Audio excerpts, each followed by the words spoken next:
So this is our interview assignment. I'm Emma Bagalki, And I'm Lee McDermott. and today we're going to interview my uncle. So his name is Tim Grossi. He is the previous owner of the restaurant Scafa's, located in Fredericksburg, Virginia. After selling Scafa's and leaving the restaurant business, Mr. Grossi held numerous managerial jobs within the food business, including a corporate managerial position for the Northeastern Gas Station, GPM. However, in terms for this project, we'll be referring to his ownership time at Scafa. So for the record, could you please state your name, title, and position when you worked at Scafa's? Okay, my name is Tim Grossi, and I was the owner of the restaurant along with my wife, Michelle.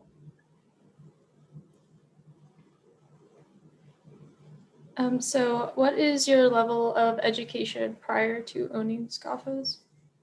I've got a BBS in finance from Marshall University, and I was halfway through an MBA, but never quite finished an MBA.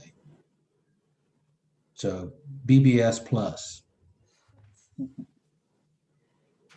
What past experiences do you have in order to start your restaurant? Working in high school, one of my first jobs was working in a pizza shop. It was a different type of pizza shop that was not pies. It was served by the slice in squares. Learning how to cook the sauce, bake the pizza, make dough, press the dough, gave me a big background in pizza, or a nice background in pizza. And attached to the pizza shop was a restaurant that eventually moved over into the restaurant. Started off washing dishes, making salads, and then eventually was cooking in the restaurant. So by my senior year, I was one of the full-time cooks and just fell in love with the business.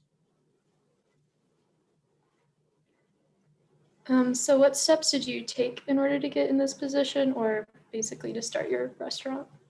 The moving from there, my first job out of college, well, all through college, I worked in restaurants as waiter, busboys, worked in a pizza shop. At one time, I held two jobs, putting myself through college, but mainly was in a restaurant business. Tended bar a little bit at the Knights of Columbus. Did a lot of odd jobs, mainly dealing with the restaurant business. Out of college, I took a short job for about 9 months in Manhattan. So I lived in New York for about a year, and then came back to my hometown and ended up leasing my first restaurant. Had that for 6 years in West Virginia, right outside of Pittsburgh. Left there and went with a cafeteria chain. So I was with a cafeteria chain for about a year. Left there, I went as a chef at a country club for about 3 years, and then decided to get out of it altogether and went in the convenience industry for 10, 11 years. During that time frame, my wife and I purchased a small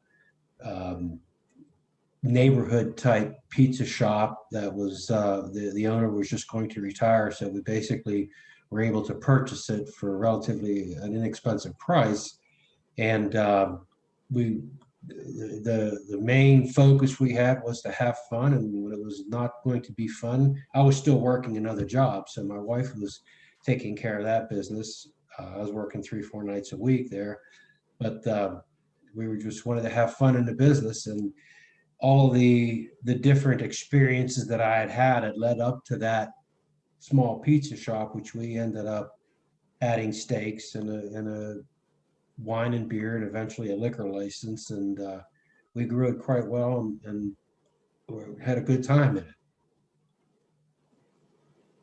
If that answers your question. Yeah. Did you enjoy it being Yes, the owner? immensely. It was a neighborhood. It was a neighborhood type restaurant. On Friday nights, everybody knew everybody, and it was just I hate to say a big party, but it was like a big party. Everybody knew each other. We even had on first Saturday of every month, we had something called guest chef, where any customer could be the chef for the night. We charged a flat $10 a plate, no matter what they made, it was a flat $10. And we had all kinds of different, from Indian to Cornish hens to you name it, have English meals, Slovak meals. The idea was to get as many people, their neighbors, their friends, their families to come in, and it was a form of advertising for us. But they got to serve, they got to be a chef for the night, under our supervision, of course, but the locals got to be a chef for tonight because everybody's always wanted to own a restaurant, right? I mean, that's the title of my book. So you want to own a restaurant.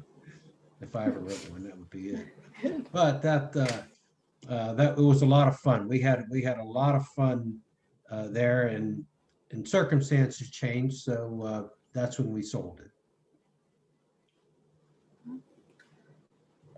What are some of the responsibilities as a person in a leadership position? In a leadership position in the restaurant, you're talking the restaurant, correct? Yes. Not just leadership in general, but in a restaurant, it's about pace and tempo. You have to have the tempo set down, or you have to have the tempo set where everything continues to flow. You want to create an atmosphere that your employees are enjoying what they're doing. It's very hard to do, especially when you're busy, but everybody knows that in the restaurant business, it's 8 hours of prep and 3 hours of dinner. You know, and then at 3 hours, everything has to happen. So the tempo you have makes a huge difference, and you have to define the objectives to your employees before service begins. And my saying was, it doesn't get hotter. So I had one basic rule, and every employee knew this rule, that when the plates were ready to go out, they had to go out. You dropped what you were doing, and the food went out. So I could hear some war stories that my daughter and others have talked about, but that was my main goal, was to make sure that the food went out hot. People will wait for their meal, especially if you're very busy. Customers understand, but they don't understand when you wait for a meal and it comes out cold. So my leadership position was always take the food out hot, and it can be overlooked as long as it's a good meal. What would you say your strengths and weaknesses are regarding management? Ooh, this is a toughie. I should let others answer that. I'll talk weaknesses first, because weaknesses, I think, sometimes is what people remember rather than your strengths. But I'm very impatient when it comes to food service. I am very, very impatient, like I just said, with food being hot and people not taken care of. I could be a little bit overbearing without the momentary explanation of why I'm being overbearing. But in regards to the food, that was always my main concern. The strengths, I was always inclusive with the employees. They knew exactly what was expected of them, and they were part of the restaurant. I mean, customers would come in and ask for different employees to cook for them, which I just thought was great. I delegated a lot of the cooking once I was secure that they knew how to cook. And it's pasta is different. Pasta is a little harder to cook, because the worst thing you could do is send out overcooked pasta. That's horrible. But there was that type of learning curve, and once they hit that curve, I let them go ahead. I even let them develop some of the recipes for the specials and stuff. And I guess what it comes down to is it's servant leadership. I mean, my strength is that I believe in servant leadership. I won't ask anybody to do what I won't do myself. And especially when it comes to training, the best training is when they see what's expected, what a dish looks like, or what a meal should look like, how it's prepared. When they see that, you can't explain it to them, you have to show them. So, and that goes on to my other jobs, my other careers. I still believe in servant leadership. And you just have to be inclusive and forthright with the employees. You have to let them know what's expected of them, and then let them go. They're going to make mistakes, but you let it go, and customers understand when things happen. So what were some of your daily managerial tasks? It's all routine. You just, I mean, in a restaurant, it's pretty basic, especially when you're actually a working owner. I mean, you just make sure everything's done. You know, you have to get ready for the service, whether it's lunch or it's dinner, you're always getting ready for the service. And that's aside from the ordering tasks and the putting away the products and, you know, when they come in and ordering the alcohol and the beer and the wine. And the wine was always fun because we have about 10 different wineries that I used to purchase from here, and I'd go out to the wineries and buy by the case. So that was a lot of fun. But daily, it's the just being ready for that service. How would you just describe your management style? I think you've already done it, but Yeah, it's servant leadership. I mean, I'm a true believer in that. You can't ask people to do things that they don't understand or they haven't seen you do yourself. So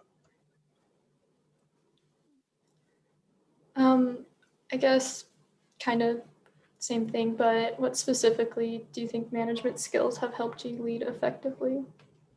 well, there's nothing in the restaurant part that I haven't done, from washing dishes through cooking through managing. So uh, knowing how I felt. Um, I don't know if you ever saw that movie Coming to America with Eddie Murphy and Louis Anderson is washing dishes, and he's telling him about working at McDowell's. I think it was McDowell's, but he says, you know, right now I'm just washing dishes, but sooner or later they're going to put me on salads, and that's when you get the big bucks. You know, and it's the same type of effect in a restaurant. You know, moving up through the ladder, you know, every job that's there, and how to lead when you did that job yourself makes it much easier, because you know what the expectations of the employee are and what will give them an incentive to work hard and to work effectively. so restaurants have a lot of busy moving parts. How did you find it best to manage your time effectively, efficiently? I tried to make everything as routine as possible. You know, it's time to do this, time to do, you know, time to make the salads, time to wash the lettuce, time to order, you know, time to put away groceries, you know, whatever it was, you have to have a routine.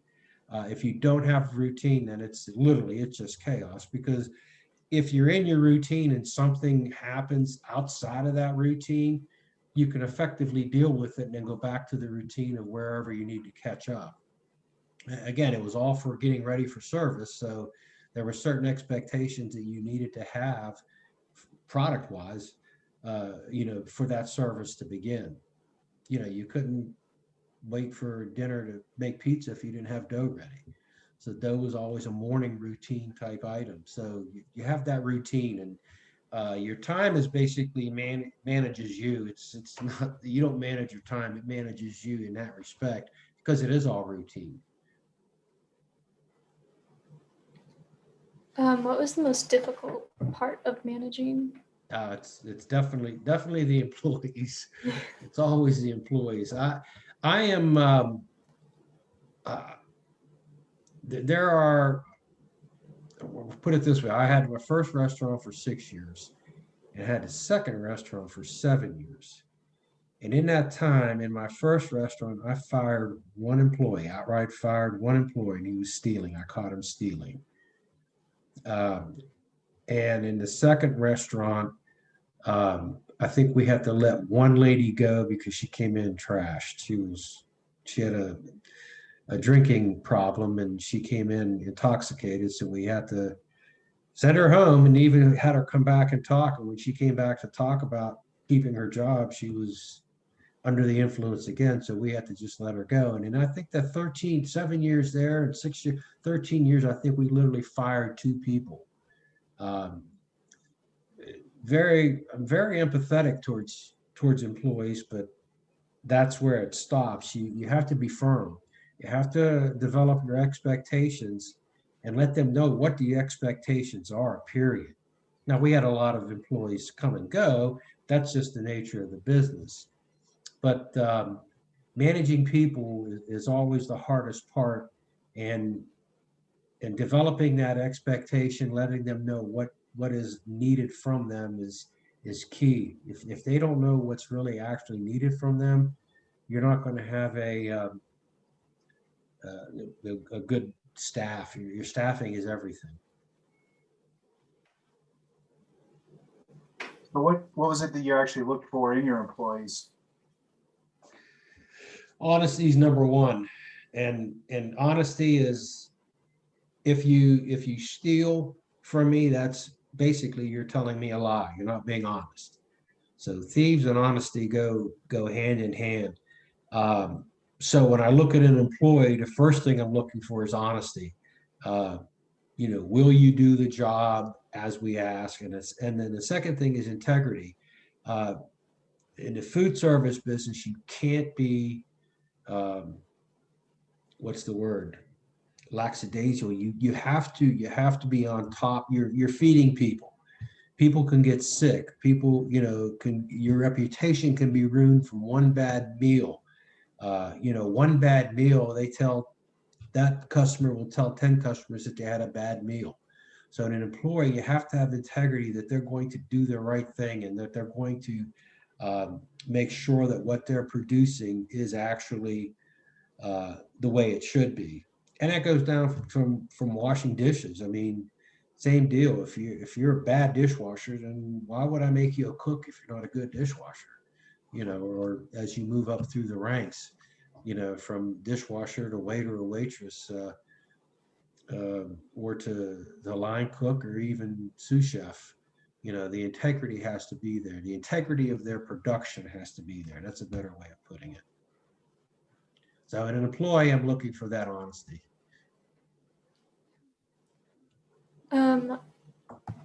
Sorry, the thing is, what are strategies that you use to improve the productivity or performance of your employees? I've done a lot of different things. Anytime you have incentives for the employees, they're going to react differently. And of course, there's monetary incentives, but there's also other incentives such as positions, going from, like I said, moving up through the ladder, going to assistant manager, and then to manager.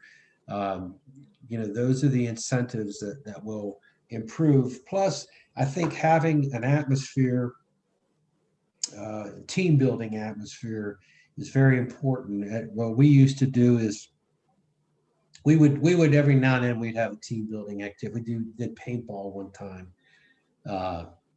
That didn't work out too well because they got a little crazy, but we did do paintball. And then we had a movie night, or movie morning. Really, it was a movie morning. Had a couple people just work the lunch, and everybody else who went to the movies.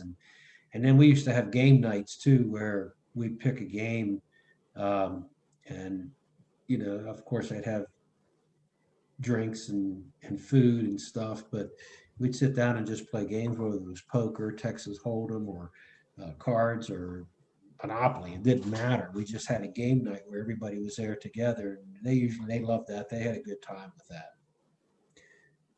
But it's just all incentives. How important are the interpersonal relationships with employees to you? They're extremely important.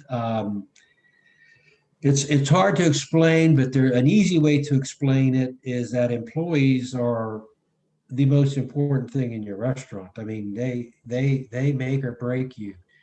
There's a great book by an author called Chip Conlon. I don't know if you've ever heard of him, but Chip Conlon had come up with an employee, it's Maslow's hierarchy of needs, but he put it into his business, which was boutique hotels, but the employees came first. Everything came for what was done for the employees, because the employees took care of the customers. You didn't. The employees took care of the customers. So their whole focus, and then a lot of companies, Wawa for one, a lot of companies have taken that hierarchy and have used that in their organizations in order to make their employees happier, for lack of a better term. But if you ever have the opportunity to read it, it's a great book. The name is Chip Conlon. But employees make your business, period. They make your business. You have to do things to make sure that they are well trained, and that they're happy. So I guess you kind of answered this in question 14. Yeah. So We move on. yeah, we can do 17. So kind of same thing. What kind of disciplinary actions, I guess, did you take with your employees? That was a little hard. What do you mean as far as disciplinary? What, put them in a corner, or? I hope not. Yeah, I hope not. Productive in the corner. I mean, there really is no disciplinary action. I mean, either you're still employed or you're not. Yeah. Now, I wouldn't do it. If someone stole from me or lied to me outright, I would. That's when I fire somebody. I mean, that really is a lying meaning, oh, I didn't put anything in there, and they did, I mean, it's hurting the integrity of what you're doing. But performance reviews, you have to do performance reviews, period, to let people know that if they continue to have issues burning products and stuff, then you use performance based information as far as write-ups or whatever you want to call it. But you have to document so that when you do eventually terminate an employee for something that is that they're not stealing or anything. But if you really do want to get rid of an employee because of the issues that they're having, you have to have a paper trail. So the paper trail is always through, first you have verbal communication, and then after that you start using written communication where they sign the actual disciplinary action, and after 2 or 3 and whatever your policy is, then you have to terminate that employee, and that employee will have the documentation to know that, if they go for unemployment or whatever reason why they were let go. That's just standard business. So as a business owner, what are some of the biggest challenges and rewards that you would face? And give us an example or two. I think that the biggest challenge is time versus income. That's always, when owning a business, there's, first of all, you're reaching into your pocket to make that payroll. You're reaching into pocket to make rent. The American dream is to have a business, which is great, but I was 7-Eleven franchise, and there are some franchisees that bought convenience stores that basically were just buying a job. You spend X amount of money to make X amount of money per year, and you're not going to make much more than what that business is going to give you. And it's the same thing with a restaurant. You hear about these restaurants, these mom and pops restaurants that have 6, 7, 8, 9 employees. You're not going to make a whole bunch of money. And you have to weigh to say, how much time am I putting into this, as opposed to how much income I'm making. And if the income if the time outweighs the income, then you have to figure out what are you going to do in order to increase your income and basically not have to spend more time. No matter what, you're going to spend time, no matter what you do, whether it's restaurants or whatever business you're in, you have to pay your dues. You have to put the time and work. However, there are some businesses that the rewards are much higher than other businesses, and I think that's the biggest challenge in the restaurant business. You could even have $1.5 million a year restaurant where you're still only making 5 figures. And that's hard. That's hard to comprehend, to go through all that work and have all that money coming in and realize that your rent's too high, your payroll's too high, your food cost is too high, whatever it might be. So the biggest challenge is making sure that what you're doing is going to give you enough income for you to be happy with it. So what do you think your greatest accomplishment is in your career as a leader or owner? Well, contrary to what my daughter and her friends say, the employees that I had at Scafa's, we're still close. Like I said, there was only one person that we had to let go. And other than that, as they came and went, I mean, these kids were in high school and then they went to college, and some would come back for the summers for college and work and stuff. And they're still very, very friendly to us, to me, and my wife more so than me, but they're still very friendly to us. And I think they still look at us as the owner. I think that makes a big difference when you run a business, and customers and ex-employees still come up and have a kind word to say. Well, I think this might be the last one. Would you choose to do it all over again? Yes, I would. I would definitely choose it again. Well, I thought this was supposed to be a nutrition class, Emma.